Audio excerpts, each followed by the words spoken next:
What is going on, you guys? Welcome back to the channel.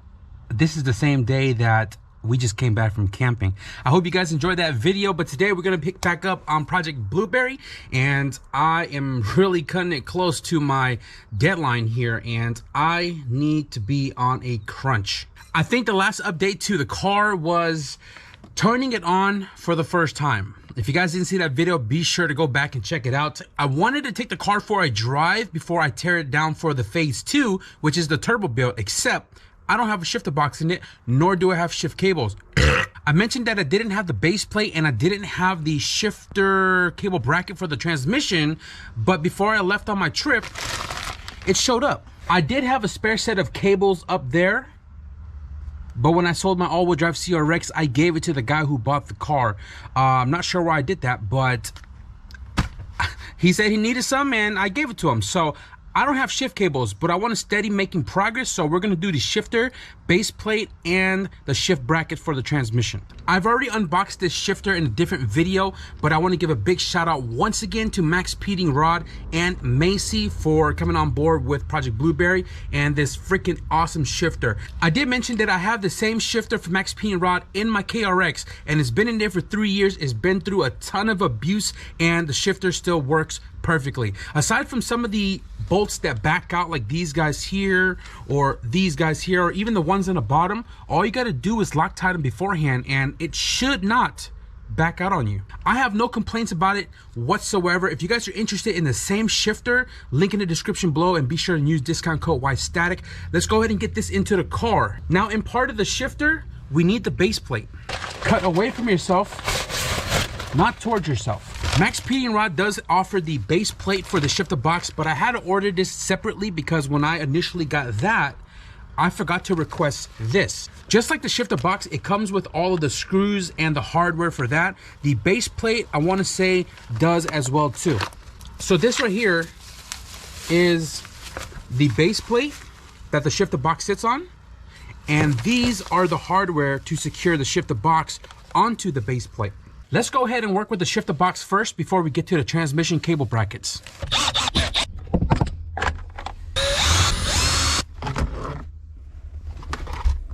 So the base plate here for the shifter box has this giant hole in the middle, which prevents you from cutting this tunnel like shifter neck thingamabob here. And it also has these screws in the back, which aligns with the 2 screws that are meant for your shift linkage bushing. So behind this carpet, I'm probably gonna have to cut it back a little bit just to expose these holes. But the provided hardware bolts these 2 holes down into these nuts on the tunnel. Shifter plate, again, these 2 holes actually lines up with it. So all you gotta do is line it up, go ahead and put the bolts in there. And once you get these 2 back bolts aligned, it's going to obviously place these 2 holes wherever it is on the tunnel, and then you're gonna have to drill it through.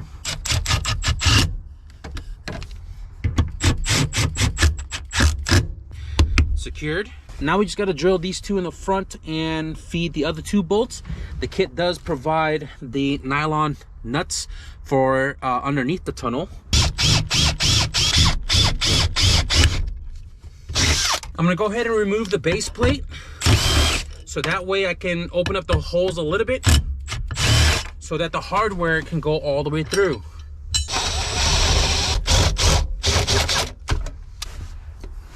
Just using some blue tape to pick up all of the metal shaving.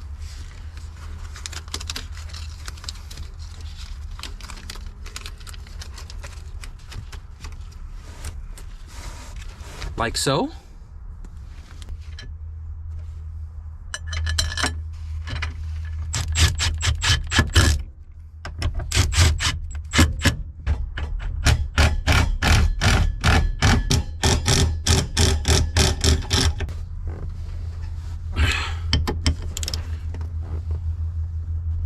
Okay, base plate on. So now let's go ahead and install the shifter, this guy right here, and simple enough, it just goes on like that. You got these little aluminum bushing that goes on there, And then there are 4 of them. Now, I originally was trying to use the other one that I had, which was a little more beat up, but it's not here in the garage. It's actually in the storage. So what I did was I unscrewed the cup holder from underneath. It has 4 little screws right here, 4 little hardware there, and that comes off. I kind of now have an idea on how I'm going to cut the center console to fit the shifter. As far as what I can find online, a lot of people are obviously cutting the side opening because the shifter box and base plate is wider than the console itself, so you can see sticking out. And I'm gonna have to measure it out, cut it slowly, open a window here and on the other side. May have to cut this little section here as well too for the arm. But the front I'm pretty much gonna cut all of the opening right here, just so that we can slip the front half of the shifter underneath that. So I'm just gonna get right to it.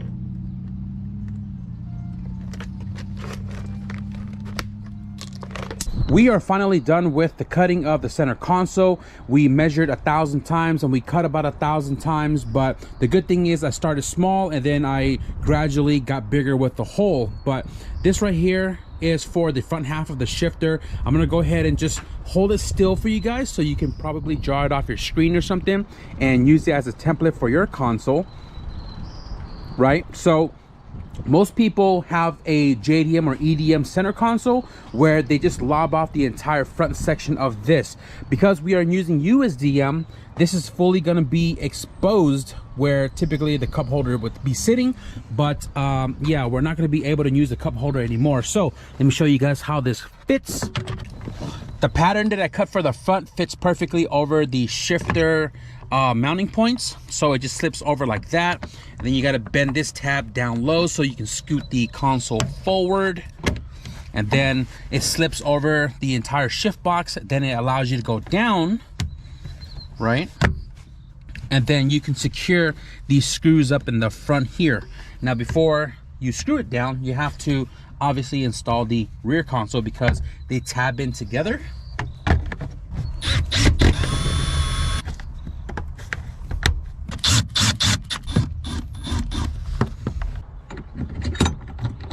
Okay, so shift console is in place. Obviously we're not running a shift boot and we're not running the cup holders anymore. Now the cables should just come right up in through here and should be able to secure into place.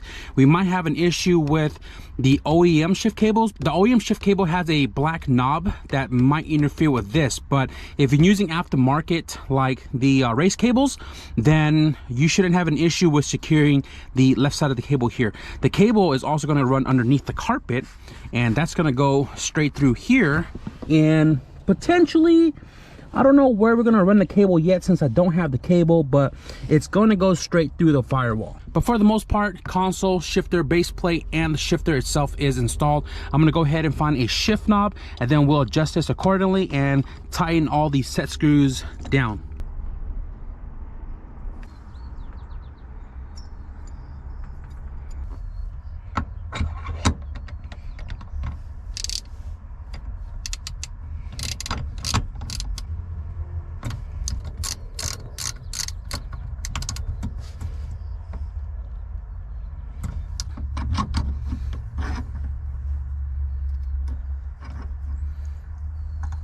The icing on the cake, guys, we are going to be rocking the Dragon Spec shift knob with the max repeating rod shifter. Big shout out to Mark, Honda Street Garage, aka Dragon Spec, for setting this out a couple of months ago. I didn't have a need for it because all my cars have my favorite shift knobs in it, and this now is coming in clutch for Project Blueberry. I really like this. It does have a little weight to it, and I don't know. Let's see how it feels in my giant hands.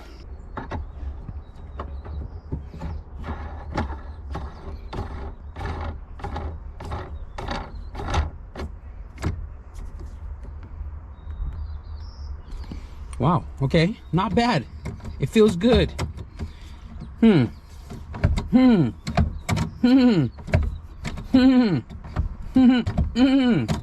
Okay, not shabby. Dragon Spec, big shout outs. I love their sunglasses. Still rocking it today. I think this is all we're gonna do for the shifter until we get to the shift cables. And now let's go ahead and work our way into the engine bay. All right, guys, so we lost quite a lot of daylight here. Granted, we did start a little bit late because we came back from camping, but I was doing some other things over there. And the last thing I want to install for tonight is the transmission shifter cable bracket. Now, this is not one of my sponsors' product. This was actually from Amazon. My transmission did not have this, and I don't have a spare one in the storage unit, so I grabbed this right here. And the only issue I had with this with my K-Tune version was the bolts backing out multiple times. Now, simply, I'm just going to go ahead and red Loctite them just to ensure they don't fall out again. But this pretty much bolts up to the transmission right here, and I want to say they have all the hardwares in case you are running this bracket on like a Z3 transmission or something. They provide all the spacers and everything accordingly, and the hardware as well as the little clips for the shifter to the shift mechanisms.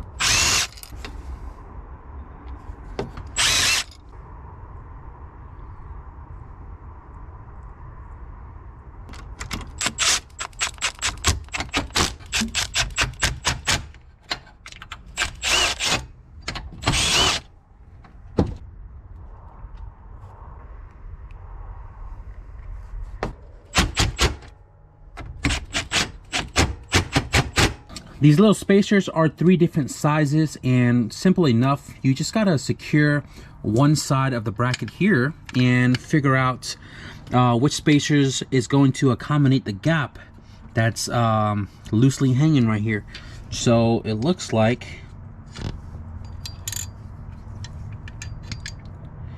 the 3 is definitely too big.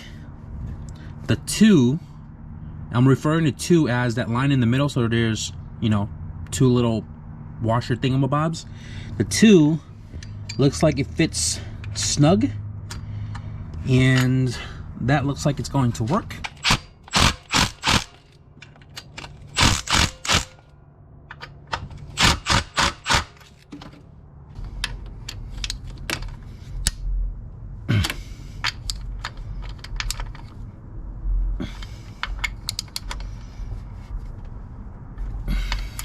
And here we have our Amazon Billet shifter cable bracket installed, and I have the pins right here on the again, as mentioned, I don't have shift cables, so that's gonna have to wait until it shows up. But tomorrow we're gonna continue with turning the car back on, and then we're gonna try to put coolant. We're gonna put coolant into the car because we did fully install the radiator the other night, and it is ready for some coolant. Before even that, I think I want to run an inline adapter, so that way we can run a fan switch and a coolant temp sensor for the wires provided here by the CJS wiring harness. And I do have it actually in one of these boxes. I have a coolant neck adapter here somewhere, but we are going to continue tomorrow because I have to go and return the Element to its rightful owner. So guys, we're back in the garage and trying to find that freaking coolant adapter led me to clean the garage a little bit. So I got the lawnmower fixed. That's now in the backyard. Kind of scuffled things around, threw a lot of things in the scrap bin, and this whole entire time, this freaking coolant adapter is right here.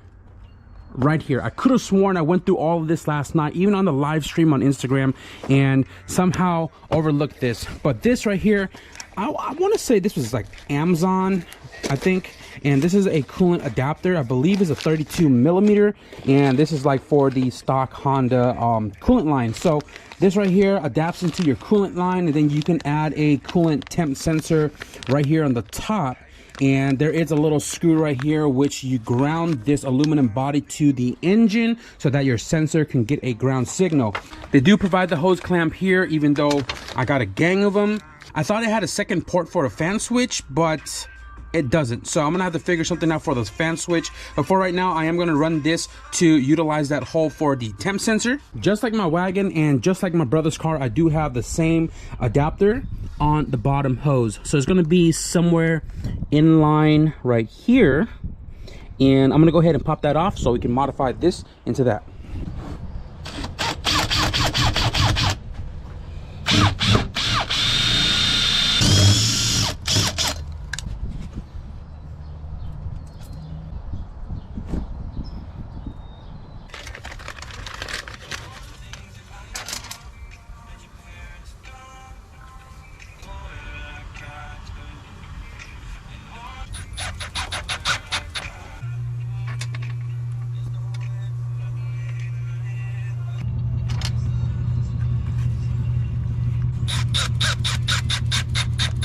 So guys, what I did was I drilled a hole on the other side of the coolant adapter, and then I tapped it with my Harbor Freight tap-in die set. This does not have a number on it, so I don't even know what thread pitch this is, but this is the correct thread pitch for the fan switch, which I have right here. I had to rob this off my Type R motor because the one that I got from the junkyard, I somehow broke it.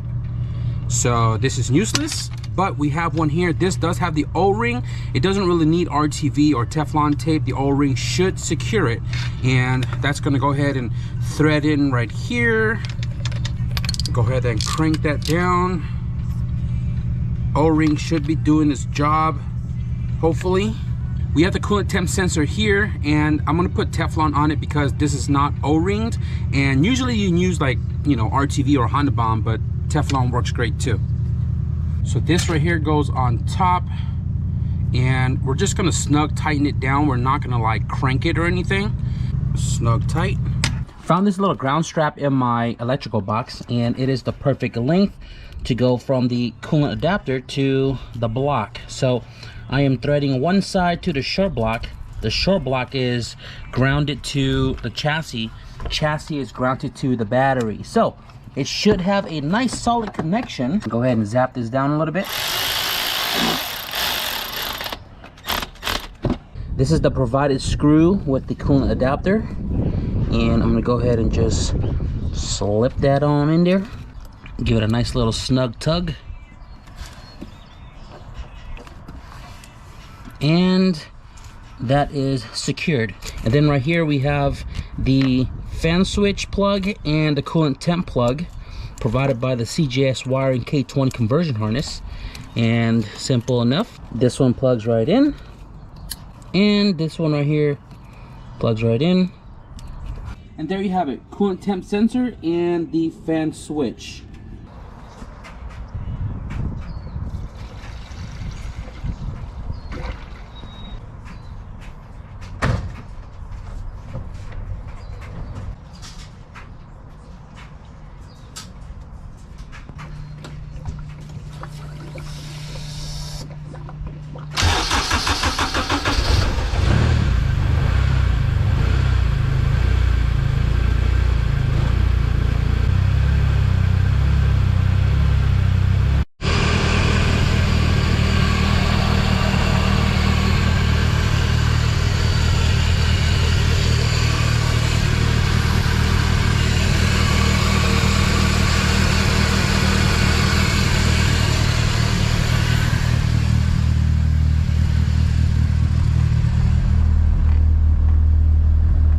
So the cooling system is somewhat bled. I'm sure I'm gonna bleed this car a little bit more when I go and drive it. I was waiting for this to get nice and hot, and then I felt that rush of hot coolant go through. That means the thermostat opened up. So the fan also did come on, and it did kind of like suck the coolant down. The inside of the car, the heater did blow nice and hot. So that means the heater stuff is all working as well too.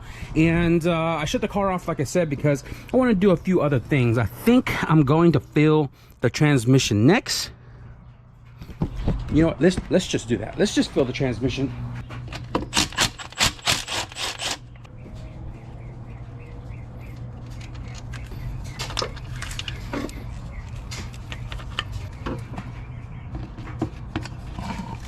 We are running Valvoline Synchro Mesh. You can get this at O'Reilly's, and I've also used a Pennzoil Synchro Mesh. These all have worked perfectly fine for me, and if it ain't these, it's OEM Honda fluid from Honda. But if you guys are wondering why I don't use like other stuff like Torco or Royal Purple, this works for me. I run 2 quarts in B series and K series transmission. Filling through a speed sensor hole allows me to put the full 2 quarts instead of watching it drip out of the fill hole on the side of the transmission. I'm gonna stop halfway, double check underneath the car, and I think we're looking good.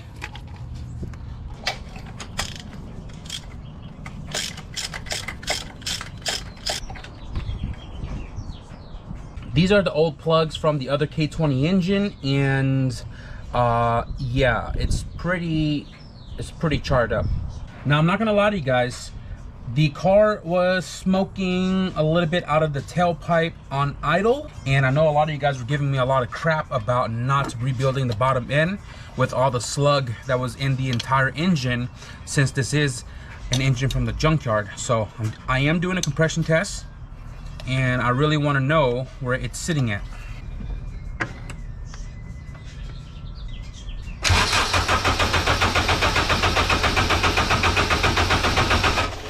Cylinder 4, 210. Gotta take a picture of this. Cylinder number 3, we are 215. Cylinder number 2, we are 210. Can you guys see that? 210. Now this is plus or minus because this gauge is kind of old and the hose is not the best crimped on the fitting. And I want to say average, it's probably going to be 210 across the board.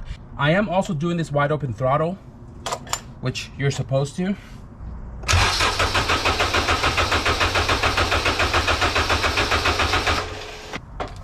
And cylinder number 1, 215.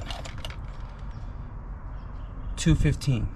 Okay, so you guys saw the compression test turn out really well. 215, 210, 215, 210. That's pretty damn good. But the leak down test would tell me a lot more. I'm not gonna do a leak down test right now. My compressor is not even charged and it is kind of buried back there. Now, there are a lot of other possibilities of why the car will be smoking black a little bit. First of all, I don't have a wideband sensor or an O2 sensor. Plug's not in the greatest condition. A lot of that can play a big factor of why the engine is running a little rich, but we're gonna deal with that a later day when we get everything to replace all of that. For the most part, this car cranks right over on the start and it sounds freaking awesome, aside from, again, the black smoke. And you know, I think we'll be okay. I think we'll be okay. We made a little progress on Project Blueberry. We got the shifter box and the base plate installed. We have the transmission shifter bracket installed there as well too. We have the coolant inline adapter for the sensors installed, and we bled the cooling system. I am out here trying to stay busy with making progress update on Project Blueberry. We still are missing the shift cables, which is the key thing right now to getting this car back on the ground for its first drive. But other little things like we need a clutch line still because we still don't have one yet. And then we got to bleed that. Obviously, we need a fuel gauge, and then we need to change the spark plug as well too. Probably going to have to throw in a wideband for the header, which the plug is over there. And because we're still waiting for parts to show up, I think I might step into the turbo kit of the build. I might start with the intercooler and work with the charge pipe that goes into the intake manifold with the blowout valve and the IAT sensor adapter so we can hook this sucker up. I'm super close with my deadline here. The car is supposed to be set to drive 1,200 miles, and we have literally like 2 weeks to drive the car, build the turbo kit, tune it, drive it to make sure it's good before we go on its maiden voyage. We're slowly chipping at it day by day. Progress is better than no progress, guys. I am going to wrap up the video right here because there's not much more I can do as of right now. But I hope you guys enjoyed this video, and if you did, be sure to leave a thumbs up. And if you guys want to stick around for the turbo kit build of this car, it's coming real soon. Be sure to hit the subscribe button. But with that being said, thank you guys for watching, and I'll see you guys in the next video. Peace.